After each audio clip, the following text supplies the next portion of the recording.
आज का टॉपिक है potential energy. Today's first topic is potential energy. Potential energy, इससे आप क्या समझते हो आप लोग? तो पोटेंशियल का मतलब होता है किसी आदमी का क्षमता। अगर मैं हिंदी में बोलूं तो किसी आदमी का क्षमता, इज इट्स पोटेंशियल। कितना उसके अंदर एक सेल्फ बिल्ड कैपेसिटी है, तो ही हम बोलते हैं ना उसका पोटेंशियल ये है, the person has this potential. और वर्क पावर एनर्जी में जो पोटेंशियल होता है, जो नॉर्मली हम डिफाइन करते हैं, वो होता है delta u is equal to minus of conservative force के वजह से जो वर्क हुआ है वो पोटेंशियल।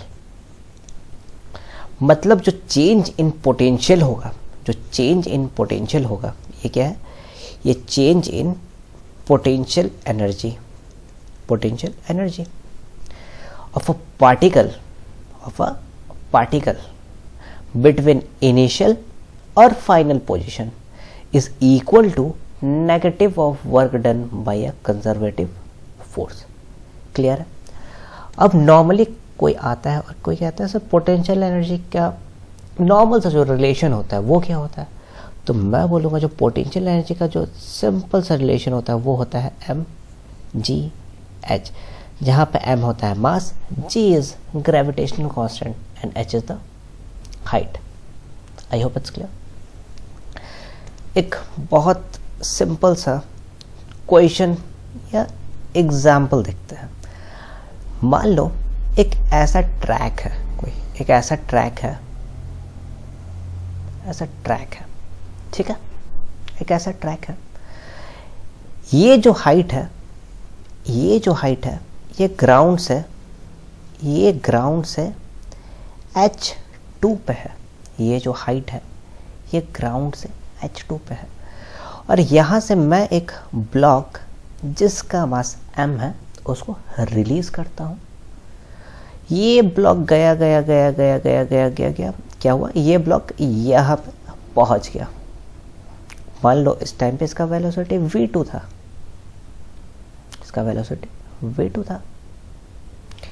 ये h2 है, और इस ब्लॉक से ये जो हाइट है वो है बेटा h1। तो बेटा अगर मैं बोलूँ कि ये हाइट क्या होगा, अगर बोलूँ आपको, ये मान लो ये ब्लॉक ये थोड़ा सा नीचे है मान लो, ठीक। तो बेटा अगर मैं बोलूँ ये जो हाइट है, ये हाइट क्या होगा, तो तुम बोलोगे सर ये हाइट तो h2 माइनस h1 होगा। अब जो लॉजिक यहाँ पे लगेगा, ध्यान से समझना, बिल्कुल फिजिक्स वाले वे में माइंड पे क्लिक कराओ।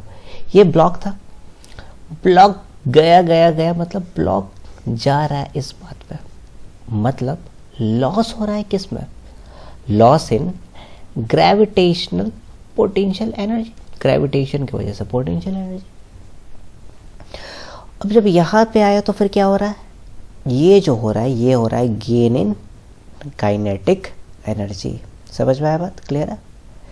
यहाँ से गया तो लॉस हो गया इसके पोटेंशियल में, और किस में वो लॉस कन्वर्ट हो रहा है? वो कन्वर्ट हो रहा है gain in kinetic energy. Loss का मैंने अभी बताया था mg, h कितना होगा? h2 minus h1। और काइनेटिक एनर्जी का वैल्यू क्या होता है? ये होता है हाफ mv स्क्वायर।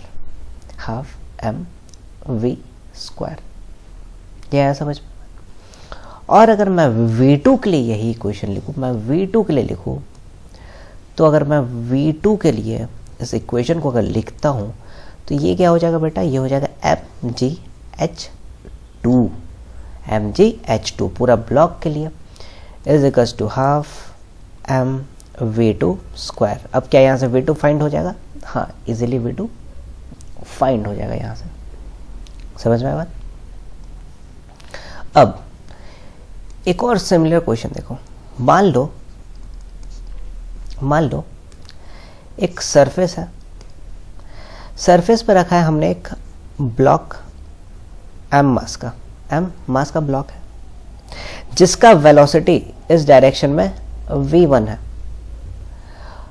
इस डायरेक्शन में v1 है, ये ब्लॉक जो ट्रैवल कर रहा है ना, वो डिस्प्लेसमेंट ट्रैवल कर रहा है x0, पहुंचा कहाँ, पहुंचा यहाँ पे जहाँ पे उसका वेलोसिटी है v2। और ये सरफेस स्मूथ नहीं है, मैंने बोल दिया इस सरफेस का कोफिशिएंट ऑफ फ्रिक्शन है म्यू। अब कंसेप्ट जो लगेगा वो कैसे लगेगा वो देखो, ये ब्लॉक है आगे जा रहा है, मतलब फ्रिक्शन लग रहा होगा पीछे, फ्रिक्शन पीछे लग रहा होगा। जब ब्लॉक चल रहा है तो एक तरह से काइनेटिक एनर्जी है इसमें, हाफ एम v1 स्क्वायर, और फ्रिक्शन लग रहा है पीछे, मतलब minus mu m g x naught, मतलब work done by friction, work done by friction. ये क्या कन्वर्ट हो गया, ये यहां पे जाके कन्वर्ट हो गया हाफ एम v2 स्क्वायर में। क्लियर है? आगे बढ़ता है। अगला है, मान लो एक इंक्लाइंड है, एक इंक्लाइंड है कुछ ऐसा जो कि एंगल है मान लो थीटा पे, एंगल है थीटा पे। मैंने बोला ये जो है ये हाइट है h। मैंने बोला इस इंक्लाइंड पे भाई एक मास रखा हुआ है और ये मास यहाँ पे पहुँचता है, लेंथ l है, यहाँ पे पहुँचा जहाँ पे इसका वेलोसिटी इधर v है। समझ में आ बात? और मैं बोल रहा हूँ ये स्मूथ नहीं है, इसका जो कोफिशिएंट ऑफ फ्रिक्शन है ये भी म्यू है, इसका कोफिशिएंट ऑफ फ्रिक्शन है म्यू है। अभी मैंने बताया concept is what, loss in gravitational potential energy is equals to, किस में होता है, gain in kinetic energy, loss in gravitational potential energy mgh normally लगाऊंगा मैं, mgh माइनस फ्रिक्शन की वजह से क्या हो जाएगा mu mgl work done cos theta is equals to half final mv square minus initial होगा 0। क्लियर है? इस टॉपिक पे बहुत सारे एग्जांपल्स दिखा दिए मैंने, कोई डाउट नहीं होना चाहिए। Loss in GP is equals to gain in kinetic energy, simple सा ये फंडा है, कंफ्यूज नहीं होना है। Next heading is spring potential energy. अगला हेडिंग है spring potential energy, spring potential energy. ध्यान से समझना बात को। मान लो ये एक वॉल है, ये एक फिक्स्ड वॉल है जिससे मैंने बोला एक स्प्रिंग अटैच्ड है, एक स्प्रिंग अटैच्ड है ऐसे, ठीक है। इसका जो इनिशियल लेंथ है वो मैंने बोला ये L0 है, L0 है। अब मैं स्प्रिंग को खींच रहा हूँ, कुछ एक्सटेंड हो रहा है x0। समझ में आया? तो मुझे पता है जो वर्क डन होता है स्प्रिंग के वजह से, स्प्रिंग फोर्स की वजह से, वो होता है माइनस हाफ के x0 स्क्वायर। ये सबको पता है, सबको पता है। और मैंने अभी बताया था सबसे सिंपल फंडा, जो चेंज इन पोटेंशियल एनर्जी होता है वो होता है क्या, minus of W conservative force. इसका मतलब जो U होगा, इसका मतलब जो U होगा वो यहाँ से आएगा हाफ के x0 स्क्वायर। आया बात समझ में? समझ में आया? ठीक है। इसका मतलब हाफ के x0 स्क्वायर, ये होगा यहाँ से इसका वैल्यू।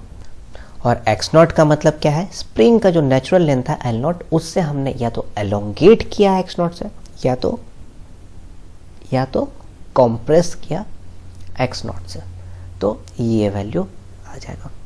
क्लियर? एक क्वेश्चन करते हैं नॉर्मल क्वेश्चन। देखो, मान लो एक ऊपर पे एक सरफेस है, ऐसा एक सरफेस है, स्प्रिंग लगा हुआ है और एक बॉडी है मास m का, बॉडी है मास m का। इस स्प्रिंग को जब एक्सटेंड कर रहा हूं मैं x नॉट से, तो ये स्प्रिंग, ये ब्लॉक जो है ना वो यहाँ पहुंच जा रहा है m, और जो इसका इनिशियल लेंथ है वो है l not, initial length l not है। ठीक है, मुझे फाइंड करना है मैक्सिमम, मुझे फाइंड करना है मैक्सिमम एलोंगेशन ऑफ स्प्रिंग। तो सॉल्व कैसे करूंगा मैं इसको? अब सबसे पहला फंडा जो मैंने बोला था वो था, जो पोटेंशियल एनर्जी होता है वो होता है minus of W conservative force, ये होता है। इसका मतलब final potential minus initial potential, ये होगा final potential minus initial potential is equals to minus, और अभी बताया था मैंने जो work done by spring force होता है minus half k x naught से एलोंगेशन हो रहा है, मतलब एक्स नॉट स्क्वायर। और कौन सा वर्क डन हो रहा है? एक तो ग्रेविटेशन की वजह से अगर मैं लिखूँ सेम, तो हो जाएगा mg एक्स नॉट, ये होगा। तो पोटेंशियल का जो चेंज हो रहा है वो तो ज़ीरो हो जाएगा, वो तो ज़ीरो हो जाएगा, is equals to half k x naught square plus mg x naught. अब जो है एक्स नॉट ले लो common, that comes out to be half k x naught plus mg। तो यहाँ से जो एक्स नॉट का वैल्यू आ जाएगा वो आएगा 2mg by k. I hope it's clear. अब बहुत लोग बोलेंगे सर पोटेंशियल ज़ीरो क्यों ले लिया? तो बेटा जब यहाँ से मैंने स्ट्रेच किया और यहाँ पे आ गया, तो यहाँ पे तो स्टॉप हो गया, ये यहाँ पे भी स्टॉप था, बस इतना दूर में एक्टिविटी हुआ है उसके लिए, तो चेंज इन पोटेंशियल ज़ीरो। समझ में आया बात? अगला हेडिंग है यूनिफॉर्म रॉड। अगला हेडिंग है यूनिफॉर्म रॉड। एक छोटा सा डेरिवेशन है, वो पता चल जाएगा हमें इसका पोटेंशियल क्या होता है। मान लो एक रॉड है ऐसा, मान लो एक ऐसा रॉड है जिसका लेंथ है L, जिसका लेंथ है L, मास है M, इनिशियली रखा हुआ है ये, जब पोटेंशियल ज़ीरो होगा, पोटेंशियल ज़ीरो होगा। मैंने बोला कि मैं छोटा सा एलिमेंट ले लेता हूँ dx at a distance x. I take an element dx at a distance x. So जो पोटेंशियल होता है du वो हो जाएगा dm gx, dm gx। ये क्यों आया?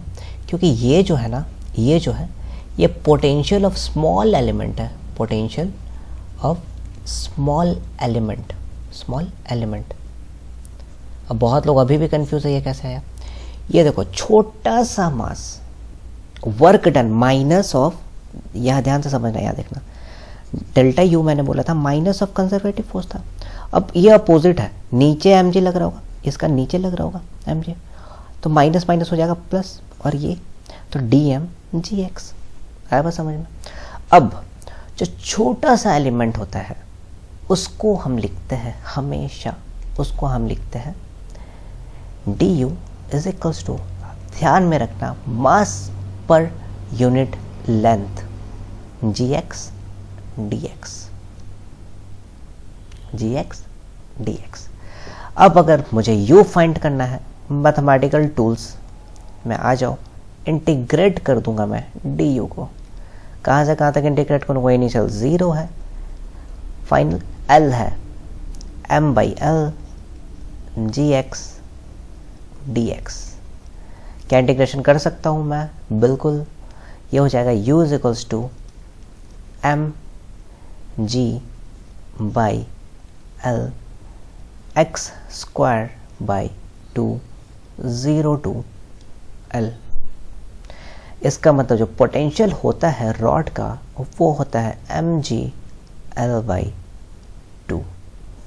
आई hope it's clear to everyone, mg L/2। और जो इस रॉड का सेंटर होता है, ये जो सेंटर होता है इसको हम बोलते हैं सेंटर ऑफ मास, जो अभी हम आगे एक चैप्टर आएगा COM, that is centre of mass, उसमें हम देखेंगे। समझ में आया बात? क्योंकि इसका जो होल मास होगा रॉड का वो कंसंट्रेटेड होगा इस पॉइंट के about. Clear? Next heading is conservative and non conservative force. Conservative and non conservative force.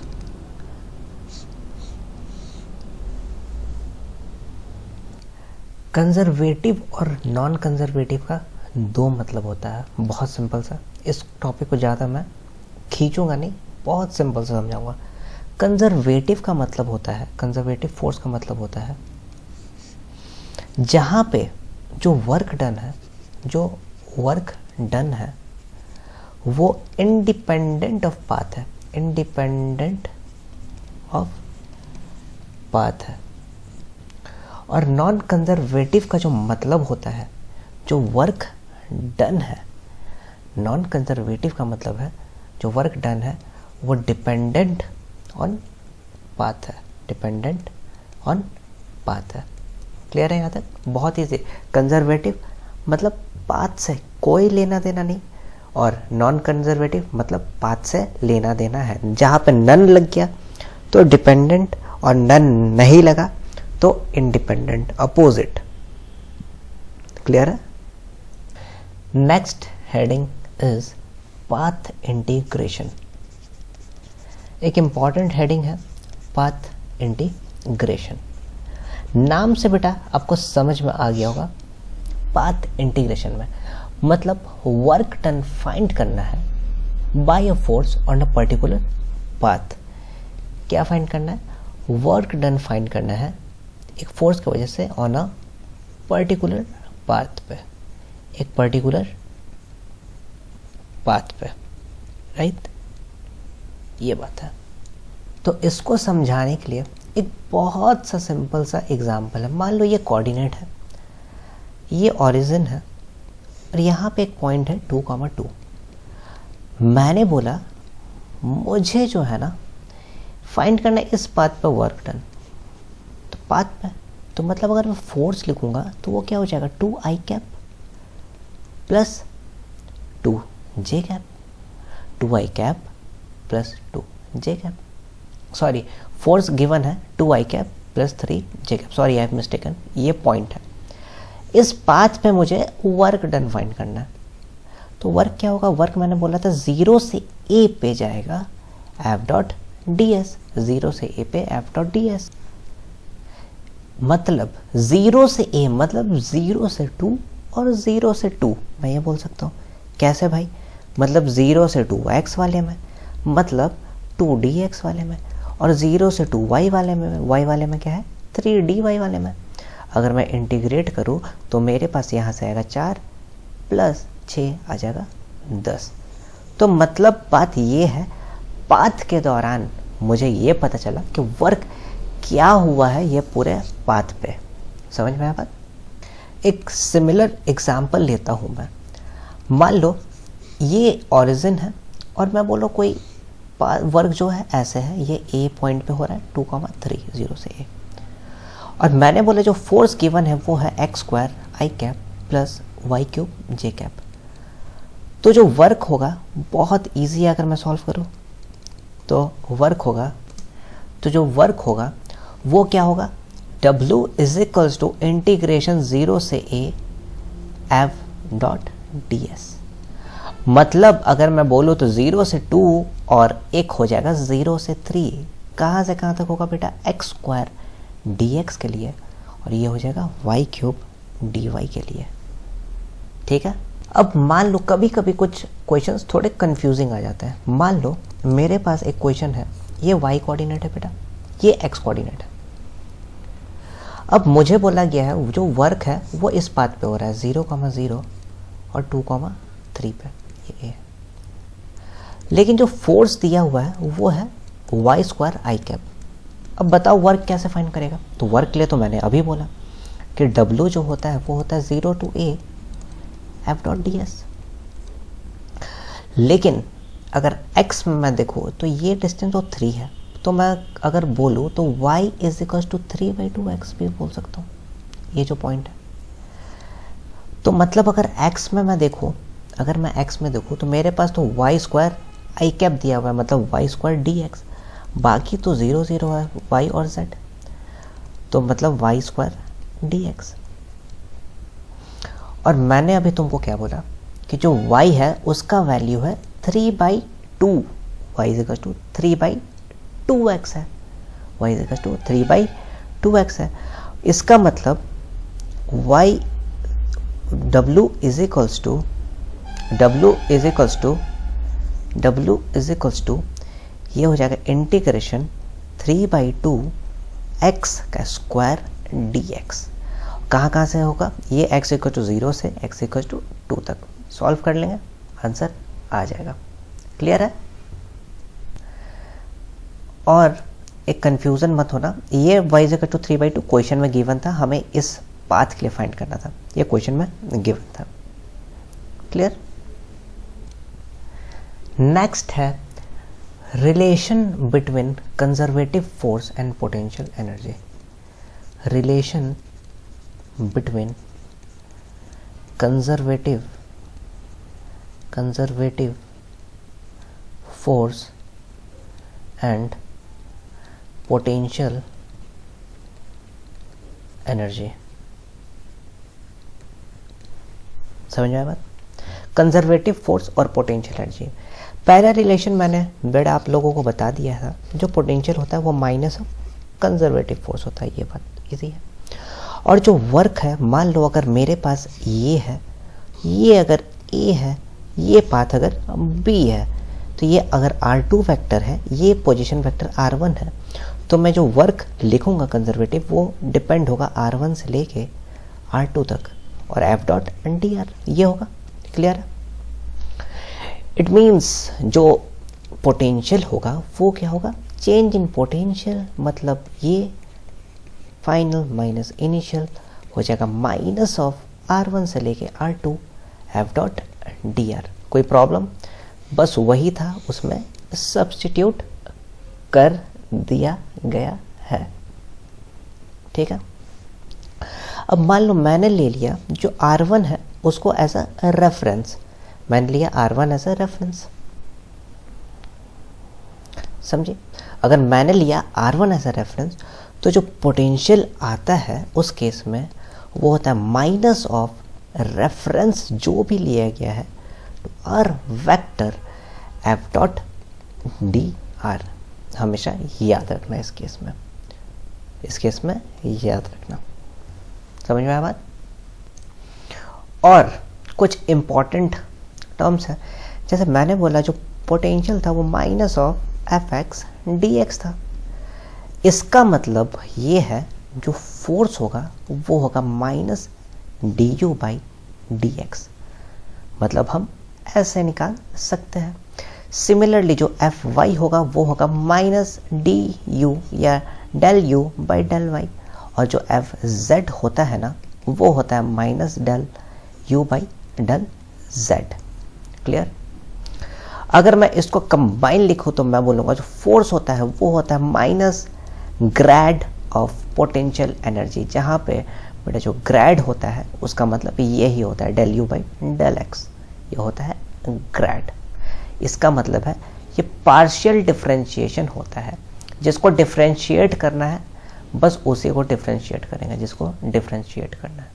और जो f है वो हो जाएगा Fx i cap plus Fy j cap plus Fz k cap. I hope it's clear. अब देखो बहुत छोटा सा टॉपिक है, स्टेट्स ऑफ इक्विलिब्रियम पढ़ना है, ऑफ इक्विलिब्रियम। बहुत इजी है। मान लो एक बॉल है, एक कटोरा है, मैंने बॉल को यहाँ से पुश किया तो बॉल क्या करेगा, बॉल यहाँ जाएगा, फिर यहाँ जाएगा, फिर यहाँ जाएगा, एक टाइम पे आएगा लेकिन बॉल तो यहीं पर रहेगा। तो कुछ भी करेगा, कितना भी फोर्स लगेगा, कभी इधर, लेकिन बॉल यहाँ पे रहेगा। इस कंडीशन में मैं बोलूँगा जो फोर्स है वो 0 पे है, मतलब ये इक्विलिब्रियम स्टेट पे है, इक्विलिब्रियम स्टेट पे है, स्टेबल इक्विलिब्रियम पे है। और सिमिलरली अगर मैं अनस्टेबल का बारे में बात करूं तो अगर कोई भी सब्सटेंस है मेरे पास, कोई भी सब्सटेंस है मेरे पास, और अगर मैंने उसको एक बार डिस्प्लेस कर दिया या तो यहाँ और वो अपने मेन पोजीशन से डिस्प्लेस हो गया, तो मैं बोलूँगा वो है अनस्टेबल इक्विलिब्रियम, अनस्टेबल इक्विलिब्रियम। समझा है बात? Unstable equilibrium. और एक होता है न्यूट्रल इक्विलिब्रियम। न्यूट्रल इक्विलिब्रियम में ये होता है, न्यूट्रल इक्विलिब्रियम में ये होता है जो पार्टिकल है वो स्टे करेगा जहां से उसको डिस्प्लेस किया गया है, वेयर इट इज डिस्प्लेस्ड। तो ये होता है न्यूट्रल इक्विलिब्रियम, ये होगा न्यूट्रल इक्विलिब्रियम। सो यहाँ पे वर्क एनर्जी पावर खत्म हो गया।